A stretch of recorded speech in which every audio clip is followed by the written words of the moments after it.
সবাইকে এই জিনিসটা আশ্বাস দিতে পারবে যে ওনার আসলে ভুল হয়েছে, উনি সবাইকে সবার কাছে মাপ চাইবে, ততক্ষণ এই আন্দোলন কখনোই বন্ধ হবে না।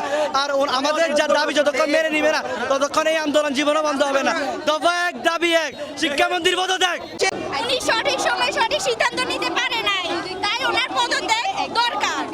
আমাদের একটা স্টুডেন্ট আত্মহত্যা করছে, এটা ড্রাইভারকে নেবে। এই যে আমরা সায়েন্সের স্টুডেন্ট, উনি পদার্থ বিজ্ঞানের 2টা কোশ্চেন ভুল দিয়েছে, আরগুলা রুয়েট জুয়েট থেকে দিয়েছে। আমরা কি ওখানে অ্যাডমিশন এক্সাম দিতে গেছি যে আমরা এখানে এগুলা করব?